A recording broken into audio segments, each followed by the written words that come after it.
J'ai copié cette stratégie venant des États-Unis pour faire de la sous-location sur Airbnb de manière 100% légale en France. Aujourd'hui, tu n'as plus besoin d'être propriétaire et d'acheter un bien pour faire du Airbnb. Et justement, regarde bien cette vidéo jusqu'à la fin parce que je vais te détailler la méthode exacte de A à Z pour faire la même chose en France de manière 100% légale et aller chercher ta première sous-location Airbnb. Je vais te détailler tout ça, donc on y va. Donc comme je te le disais, tu n'as pas besoin d'être propriétaire pour faire du Airbnb. Tu vas tout simplement contacter un propriétaire, lui demander, enfin avoir son accord pour faire de la sous-location sur Airbnb et c'est vraiment un partenariat gagnant-gagnant. On va voir tout ça juste après. Comme je t'ai dit, ça vient des États-Unis, mais pas que. Il y a plein d'autres pays où tu peux faire ça. Ça se fait en Belgique, ça se fait en Thaïlande, ça se fait au Royaume-Uni, ça se fait également à Dubaï. Mais là, nous, ce qui va nous intéresser forcément, ça va être majoritairement en France. Comment faire de la sous-location de manière légale en France.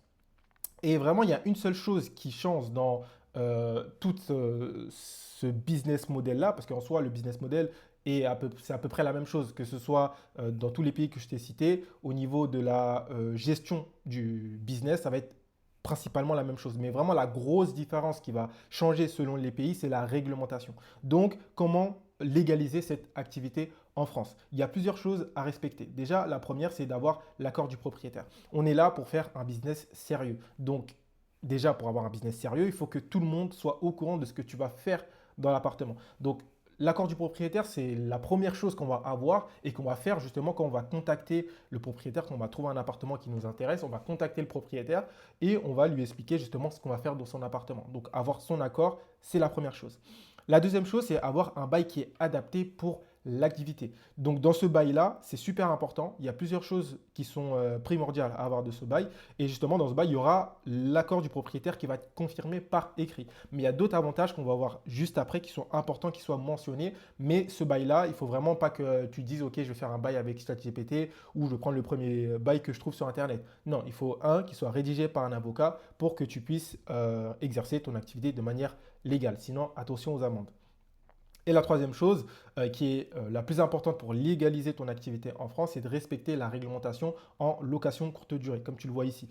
C'est super important. Pourquoi? Parce que si tu ne respectes pas ça, encore une fois, tu vas t'exposer à des amendes. Donc, il va falloir que tu contactes, par exemple, la mairie. Si tu te lances dans un secteur, tu contactes la mairie de la ville en question pour pouvoir avoir les réglementations et connaître qu'est-ce qui s'applique, quelles sont les démarches à suivre pour faire de la location courte durée dans ce pays-là. Et tu vois, l'avocat ici, il n'est pas très content. Pourquoi? Parce qu'il y a des personnes qui prennent des amendes très très salées à ce niveau-là. Parce que si tu ne respectes pas toutes les conditions qu'il y a à faire pour faire de la sous-location de manière légale, tu t'exposes à des amendes. Parce qu'il y a beaucoup de personnes qui font de la sous-location, et il y a une mauvaise connotation par rapport à la sous-location parce qu'il y en a beaucoup qui font ça de manière illégale. Et là, je t'ai montré les conditions pour le faire de manière légale. Mais attention, si tu veux vraiment être buté et pas le faire de manière légale, là, regarde, il y a des personnes qui ont pris des amendes très très salées par rapport à ça. 200 000 euros de remboursement pour de la sous-location illégale. 200 000 euros. Moi, les 200 000 euros, je préfère les avoir dans mon compte bancaire que devoir les payer à l'État. Je pense qu'on va être d'accord sur ce point-là. Donc, fais vraiment attention à ça. Par rapport à la sous-location, il ne faut vraiment pas rigoler avec ça. Il faut vraiment que tu respectes tous les points qui sont primordiaux pour pouvoir légaliser cette activité. Et justement, comment on fait en sorte que le propriétaire il accepte le deal de la sous-location Airbnb? Parce que en soi, on se dit, pourquoi le propriétaire, enfin, quel avantage le propriétaire a accepté et comment moi, au final, j'ai fait pour signer plus de 25 Airbnb aujourd'hui. Donc là, tu vois, il y en a un là, un là, un là. Tout ça, c'est des appartements que moi-même j'ai sur Airbnb, hein. Ce n'est pas des photos de Internet, c'est les photos de mes propres Airbnb. Et comment je fais pour avoir tous ces Airbnb en sous-location avec des propriétaires qui ont accepté le deal? Tout simplement, c'est parce qu'on a beaucoup plus d'avantages avec notre profil. Je sais que tu te dis quels avantages, on va les voir tout de suite. Les trois principaux avantages. Avec un locataire classique, c'est très simple. Le propriétaire n'a aucune garantie d'avoir un bon entretien dans l'appartement. Donc j'ai fait ça un peu en rapide, là tu comprendras qu'il y a un petit apostrophe.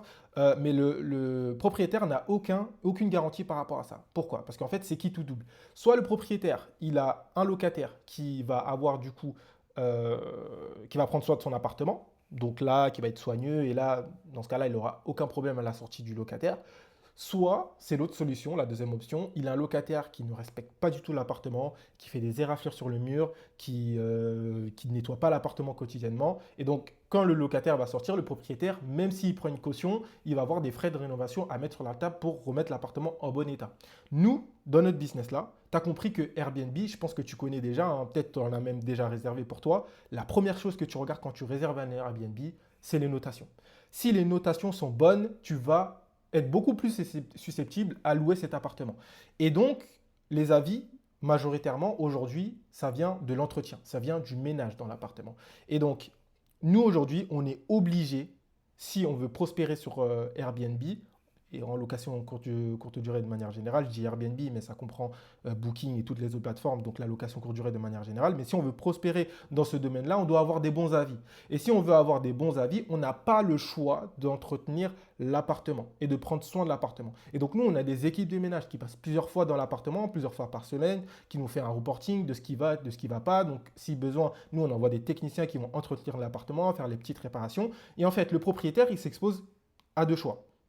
Soit il part avec un locataire classique où il va avoir une chance sur deux d'avoir un locataire qui prend soin de son appartement, soit il va être dans la deuxième option, dans la deuxième situation, avec nous en sous-location professionnelle, où on est obligé, nous, de notre côté, de prendre soin de l'appartement si on veut continuer à fonctionner sur les plateformes, à bien marcher sur les plateformes, avoir des bons commentaires, que les clients reviennent, qu'on puisse facturer plus cher, parce que forcément, si tu as 5 étoiles sur ton appartement, tu vas mieux facturer et facturer plus cher qu'un quelqu'un qui a 4,4 par exemple. Donc, ça, c'est déjà le premier point super important à comprendre et que nous, on va expliquer au propriétaire quand on va le contacter. La deuxième chose, c'est par rapport à un locataire classique, lui, on ne sait pas combien de temps on va rester dans son appartement.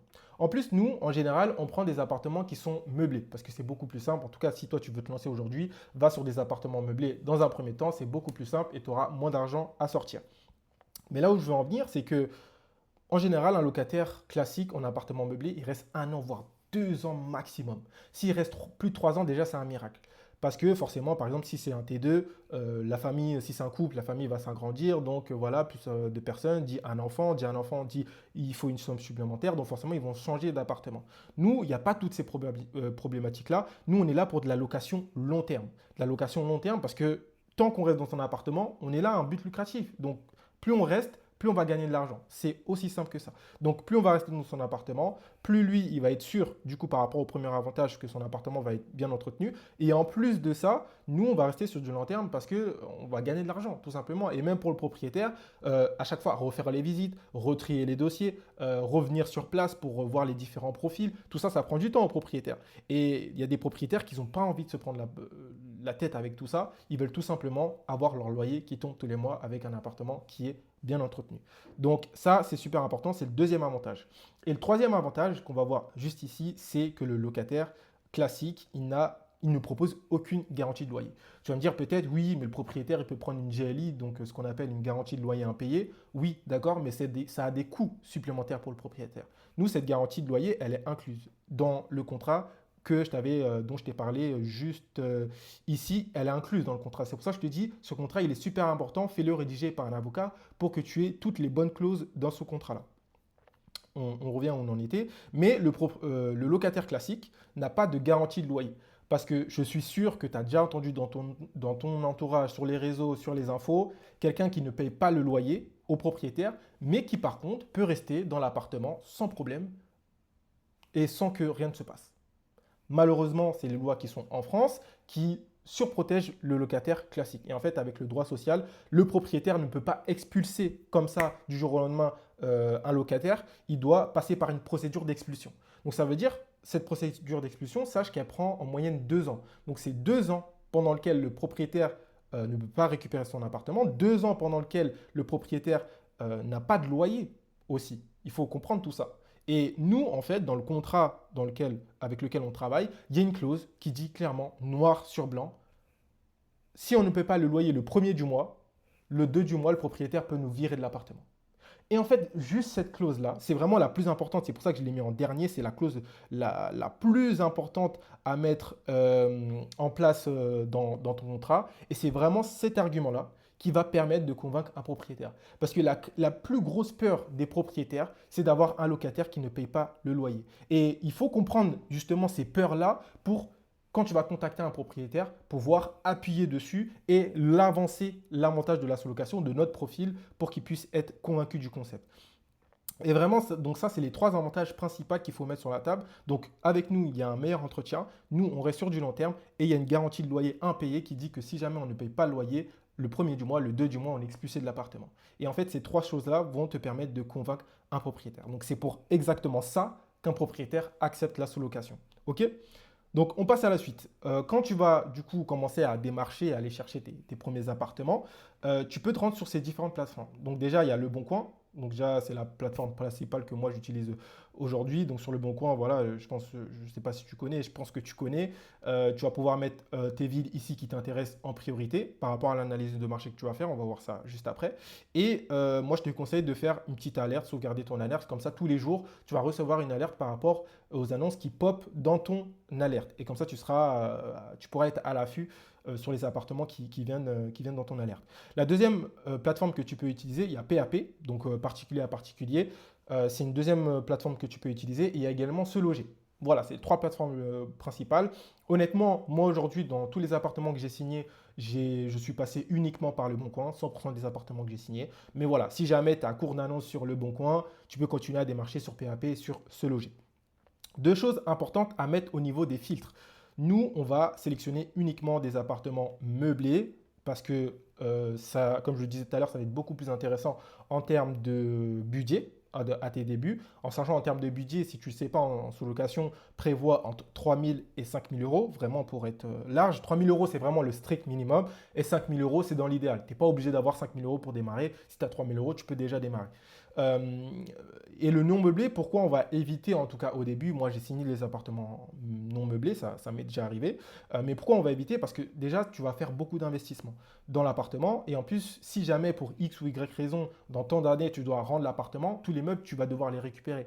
Et donc, si tu récupères donc un lit, un frigo, un four, un canapé, etc., si tu dois récupérer tout ça, tu vas le mettre où? Donc là, déjà, il faut que tu prennes une cave. Une cave, il faut que tu payes déjà un loyer mensuel pour ça, pour pouvoir stocker tout ça. Donc en fait, c'est beaucoup de contraintes qu'il y a derrière, ou sinon tu vas tout revendre. Mais si tu revends tout, du coup, tu vas perdre beaucoup d'argent par rapport à quand toi tu l'as acheté neuf, ou même si tu l'as acheté d'occasion. En tout cas, c'est beaucoup de problématiques. Donc va sur du meublé d'abord, qui est déjà où il y a déjà toute la base. Et ensuite, toi, bien sûr, tu ne vas pas juste meubler et mettre directement sur Airbnb. Il faut que tu fasses des améliorations au niveau de la décoration. Ça va être très rare que l'appartement soit déjà 100% prêt pour ça. Il va falloir que tu rajoutes un peu de décoration sur ça. Ensuite, au niveau des types de vendeurs, il va falloir que tu cibles les particuliers. On va éliminer les professionnels, on ne les prend pas. Pourquoi? Parce que déjà, comprends tout ce que je t'ai expliqué ici et tout ce qu'il va falloir dire au propriétaire pour essayer de le convaincre.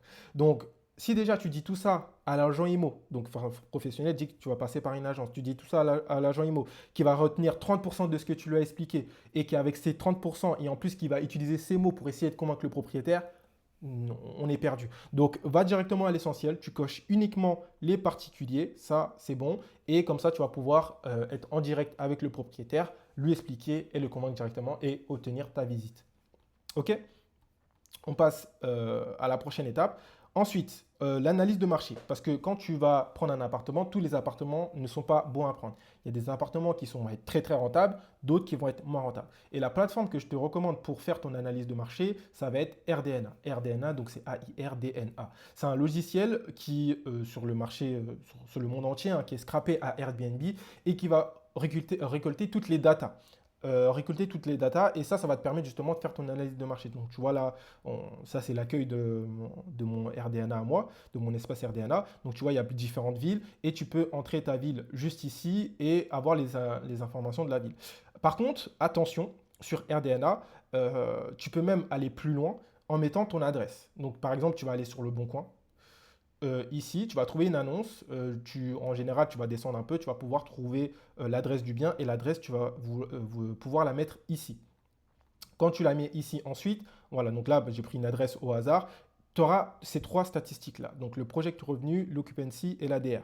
Le project revenu, du coup, c'est le revenu projeté. Et je te disais, attention, fais très attention à cette statistique-là. Pourquoi?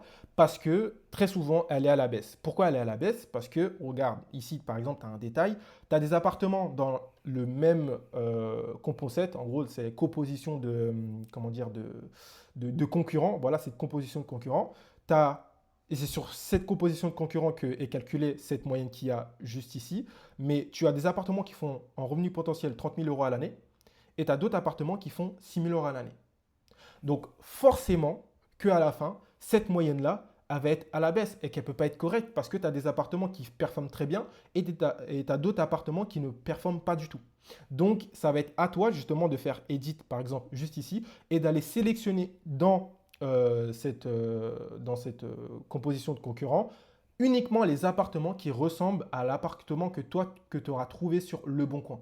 Donc ça c'est super important. Donc moi ce que je te recommande tout le temps, c'est cette statistique-là, ne fais jamais attention à ça, elle est très souvent à la baisse. Et si tu fais des analyses de marché uniquement basées sur ça, tout le temps tu trouveras des appartements qui ne sont pas rentables. Or que tu vas passer justement à côté d'opportunités. Donc fais attention à ça.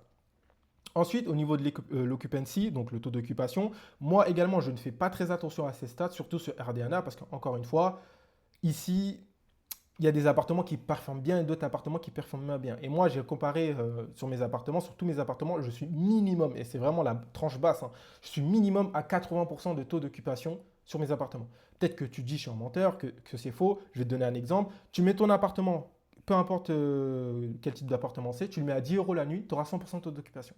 À partir du moment où tu comprends ça, tu comprends que le taux d'occupation, c'est toi qui le gères.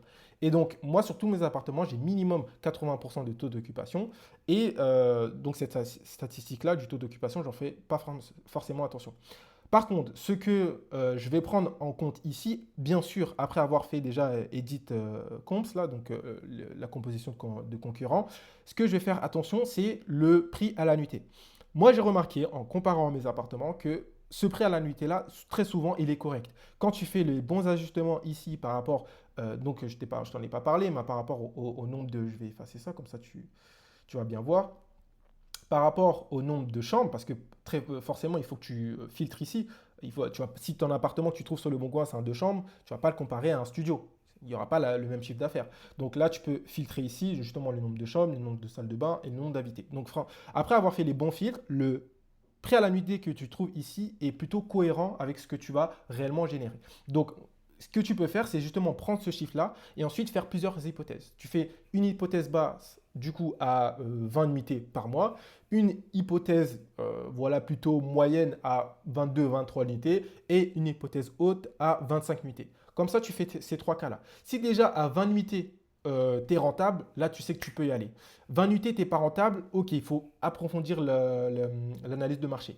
22-23 nuitées, tu n'es pas rentable, là, je te dirais, passe à autre chose. 22-23 nuitées, tu es rentable, je te dirais, ok, creuse vraiment pour voir si c'est intéressant. Et si à 25 nuitées aussi, tu n'es pas rentable, bah déjà là, tu peux oublier, tu sais que c'est pas intéressant. Donc, fais ces différents scénarios-là en fonction du prêt à la nuitée que tu as là. Donc, par exemple, là, il y a 94, tu fais x 22, 23, 24, 25, etc. Pour avoir justement ton chiffre d'affaires mensuel, tu déduis toutes tes charges, donc tout ce qui va être ménage, tout ce qui va être électricité, gaz, tout ce qui va être l'assurance que tu vas payer, tout ce qui va être box Wi-Fi. Normalement, j'ai tout fait. Tu auras à peu près ça. Et les petits consommables, tu peux l'inclure aussi. C'est à peu près, voilà, c'est ce qui est à compter. Et si déjà, à partir de là, tu as un appartement qui te rapporte minimum, allez, 3 000 euros à l'année, tu peux te positionner dessus. Et s'il rapporte plus, forcément 4 000, 5 000, tu peux te positionner dessus. Moi, aujourd'hui, honnêtement, je prends que des appartements qui me rapportent minimum 5 000 euros à l'année. 3 000 euros, c'est vraiment le minimum pour commencer. Mais après, forcément, plus tu vas avoir d'appartements, plus tu vas augmenter tes standings en termes de validation d'appartements.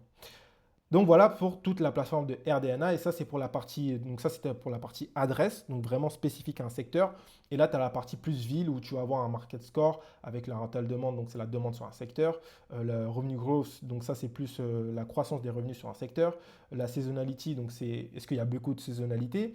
Est-ce que la saisonnalité est forte sur un secteur ou pas? Et regulation, on ne va pas vraiment être concerné par ça parce que c'est plus pour le marché américain où il y a pas mal de restrictions.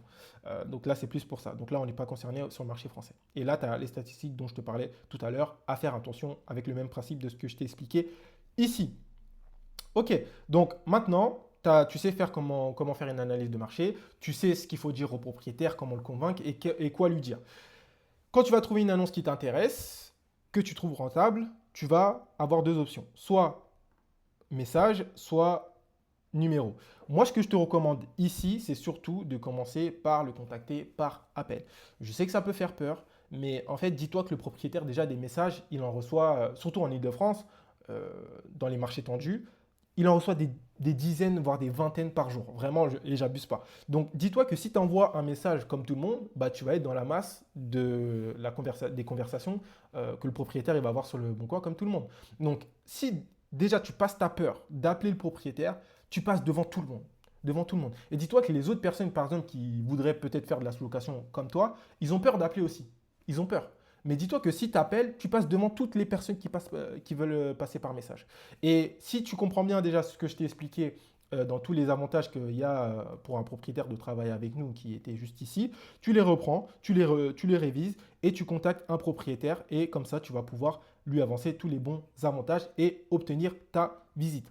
Pendant ta visite, voilà, tu visites l'appartement, tu vérifies que tout est correct. Comprends aussi que c'est important de créer une relation avec le propriétaire pendant la visite. Ne viens pas juste pour checker l'appartement. Le propriétaire, il faut qu'il ait confiance en toi aussi. Donc ça, c'est super important. Essaye de créer cette relation de confiance en posant des questions pas trop personnelles non plus. Voilà, en savoir un peu plus sur lui. Voilà, essaye de vraiment mettre tout ça en place. C'est super important. Il n'y a pas que la visite, que l'appartement, que le concept. Il y a également prendre le temps de connaître le propriétaire. C'est important. Ok, ensuite, maintenant, tu as signé ta première sous-location, tu as pu avoir tes visites, faire tes visites, signer ta première sous-location. Ok, maintenant, qu'est-ce qui se passe? Tout est une question de système. Tu vois, je t'ai mis tout ça ici, tout est une question de système. Pourquoi? Parce que la sous-location Airbnb, c'est un business qui peut être pas mal automatisé et délégué. Parce que si tu commences à tout faire, si tu fais le ménage, le linge, le check-in, les messages, l'équipement, tu vas crouler sous l'eau. Avec un ou deux biens, tu vas plus en pouvoir. Je bégaye un peu et il n'y a pas de coupure, tu l'auras remarqué, donc tu m'excuseras pour les petits bégaiements, mais ça va être compliqué. Donc le but, c'est de mettre des systèmes en place qui travaillent pour toi. Et donc, par exemple, l'équipe de ménage et le linge, tout ça, tu vas recruter une équipe qui va pouvoir faire les ménages et gérer le linge également à ta place. Moi, en général, c'est l'équipe de ménage qui gère les deux, c'est pas séparé. Elle gère les deux, elle me fait un forfait et à chaque passage, elle me facture par exemple 30 euros à chaque passage. Et ensuite, elle m'envoie la facture à la fin du mois et je paye. Donc ça, c'est la première chose. Ensuite, tu as tout ce qui est check-in. Ce n'est pas toi qui vas faire les remises de clés à chaque fois. Tu vas soit mettre une boîte à clés, soit tu peux utiliser des points Keynest. Tu peux voir, tu tapes Keynest, donc Keynest sur Internet, et c'est des sortes de points relais. Comme quand toi, tu vas récupérer un colis, tu donnes un code et tu récupères ton colis. Là, c'est exactement le même principe, mais avec des clés. Donc, quand par exemple, tu ne peux pas mettre de boîte à clés, tu peux passer par un Keynest. Ou sinon, tu peux mettre des boîtes à clés, des serrures connectées plutôt. Donc, ça aussi, tu peux le mettre en place. Il y a toujours une solution pour automatiser ton check-in. Donc ça, c'est super important. Également, au niveau de l'automatisation et des systèmes que tu vas mettre en place, tu vas mettre des messages automatiques. Des messages automatiques qui vont envoyer les instructions que le client doit suivre à chaque fois. Parce que sinon, c'est répétitif. Tu vas envoyer le message manuellement à chaque client. Tu as un appartement, si ton appartement tourne bien, tu as à peu près 10 nouveaux clients par mois. 10 nouveaux clients par mois, tu dois envoyer le message à chaque fois, c'est pas possible. Donc justement, on va mettre un message automatique, par exemple à la confirmation de la réservation, J-1 avant le check-in du client, qui va expliquer justement quelle procédure le client il doit suivre avant d'entrer dans l'appartement. On va renvoyer le même message le jour J, le jour du check-in du client. On va envoyer par exemple un autre message à son arrivée pour s'assurer qu'il est bien arrivé, etc., etc. On va mettre toute une séquence de messages automatiques qui va permettre de faciliter le parcours client, tout simplement. Et nous aussi, de notre côté, de ne pas être là systématiquement à envoyer des messages aux clients. Également au niveau des équipements, c'est super important parce que les clients vont te poser des questions par rapport aux équipements qui sont dans l'appartement. Et je le fais également pour les check-in, c'est des vidéos.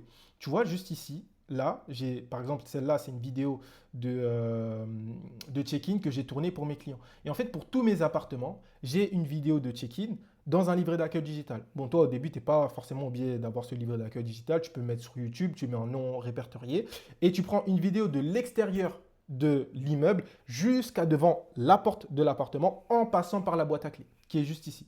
Et donc là, tu vas pouvoir avoir une vidéo que tu envoies au client que par exemple tu vas mettre dans le message automatique qui envoie les instructions au client. Et là, le client va pouvoir avoir toutes les informations claire et nette et précise pour accéder à l'appartement.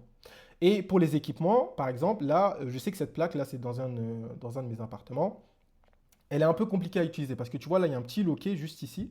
Et en fait, les clients oublient à chaque fois de déverrouiller la plaque avant de l'utiliser. Et donc, moi, ce que j'ai fait, c'est un petit tuto vidéo. Tu vois, c'est en vidéo, hein, c'est une capture d'écran que j'ai prise, mais c'est bien une vidéo.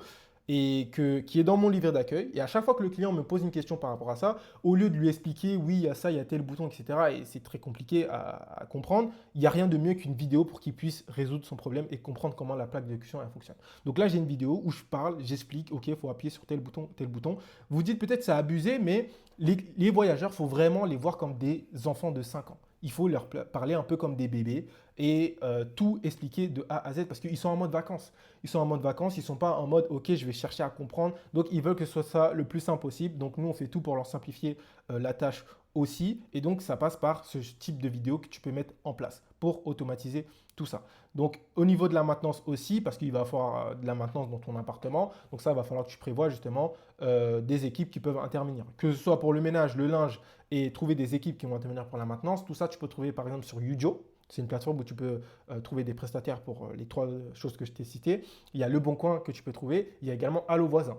Sur les trois, tu as largement de quoi trouver des personnes de qualité. Et bien sûr, il va falloir que tu fasses des tests au début. Par exemple, pour l'équipe de ménage, la première équipe de ménage, ce ne sera pas forcément la bonne. Il va falloir que tu fasses des changements, que tu fasses des tests, que tu passes après au début pour voir si c'est bien fait. Et une fois que tu as la bonne, ensuite tu peux enchaîner. Mais vraiment, trouver une équipe de ménage, ce n'est pas compliqué. Avec ces trois plateformes-là, tu pourras trouver facilement. Et ensuite, j'ai mis ce logo-là, qui veut dire infini, je pense que tu le sais. C'est parce qu'une fois que tu as tout compris, bah, tu n'as plus qu'à répéter à l'infini pour atteindre tes objectifs. Tu veux, par exemple, générer 3 000 euros, en sachant qu'une sous-location, ça rapporte à peu près 500 euros de bénéfices par mois. Il va en falloir 6. Tu sais que si tu as 6 sous-locations, à 500 euros de bénéfices, tu as tes 3 000 euros, et etc., etc. Et tu fais des calculs comme ça. Et tu n'as plus qu'à dupliquer jusqu'à atteindre tes objectifs tout simplement. Et quand tu as mis tout ça en place, bah, tu vas pouvoir avoir des revenus comme ça tous les jours. 100 euros, 300 euros, 400 euros, 500 euros, 200 euros par là. Des revenus comme ça, je reçois tous les jours. 1200 euros par là, 500 euros par là, 800 euros par là, tous les jours. Que ce soit de Airbnb, Booking. Tous les jours, je reçois des virements comme ça. Or que je suis comme ça. Et pourquoi? Parce que, encore une fois, ça revient à ce que je t'ai dit ici, parce que j'ai mis des systèmes en place. Les systèmes que j'ai mis en place travaillent pour moi même quand je suis en vacances. Et il faut vraiment que tu comprennes ça. Le business de la sous-location, c'est un business que tu peux automatiser et que tu peux déléguer. Il ne faut surtout pas que ce soit toi qui gères tout. Il faut que déjà tu aies cette vision de piloter ton business. Parce que très certainement, quand tu vas commencer ton business, ce sera en parallèle de ton job, comme moi je l'ai fait. Quand j'ai commencé, j'étais salarié. J'ai signé 6-7 sous-locations en parallèle de mon job. Donc tous les jours, je consacrais 2 heures par jour. C'est comme ça que petit à petit, j'ai pu en être là, me concentrer à 100% sur la sous-location Airbnb et avoir 25 Airbnb aujourd'hui qui tournent en quasi automatique. J'aime pas dire 100% automatique parce que ça, c'est faux. Il y aura toujours une charge de travail derrière, des choses à gérer. Mais moi, aujourd'hui, avec mes 25 Airbnb, ça me prend, vraiment, j'abuse pas, moins de 2 heures par jour. Pourquoi? Parce que j'ai une personne qui me gère le service client. J'ai une personne qui me gère le ménage. J'ai une personne qui gère le linge. Le check-in, c'est automatisé. Les messages automatisés, c'est automatisé. Les équipements, c'est expliqué ici. La maintenance, j'ai des personnes qui peuvent intervenir à ma place. Tu comprends ça? Et vraiment, il faut vraiment que tu aies cette vision parce que si tu veux tout faire tout ça toi-même au début, comme je t'ai dit, avec une ou deux sous-locations, déjà, tu n'en pourras plus. Mais ici, je ne veux pas te vendre du rêve en te disant que tout ça, ça va être facile parce qu'il va falloir que tu bosses. Il va falloir que tu bosses, il va falloir que tu consacres du temps. Parce que je ne suis pas là pour te vendre du rêve. Tout ça, je l'ai pas, c'est pas venu comme ça. J'ai dû mettre en place des process, j'ai dû faire des erreurs, ça m'a coûté de l'argent à un certain moment parce que j'ai pas mis les bonnes choses en place, etc., etc. Mais si tu travailles et tu travailles vraiment pas, tu travailles vraiment dur et intelligemment, je peux te garantir que ces résultats-là, tu peux les avoir. Moi, mes 6-7 sous-locations avant de me consacrer à 100% dans ce business-là, je l'ai fait en 7 mois. En 7 mois, du coup, moi j'étais en alternance, donc j'étais salarié, en plus j'avais les cours à côté. Ce que j'ai fait, c'est que quand j'avais fini mes études, je me suis consacré à fond, à 100% sur ça. J'aurais pu essayer de continuer, mais en fait, j'avais des très bons résultats et je me suis dit, OK, je me focus à 100% sur ça. Mais si tu travailles vraiment sérieusement, tu auras des résultats dans ce business-là. Je ne veux pas te vendre du rêve en te disant que ça va être facile, que être à la plage comme ça et en casser des revenus comme ça va venir du jour au lendemain. Mais si tu es prêt à bosser sérieusement, tu auras des résultats. OK?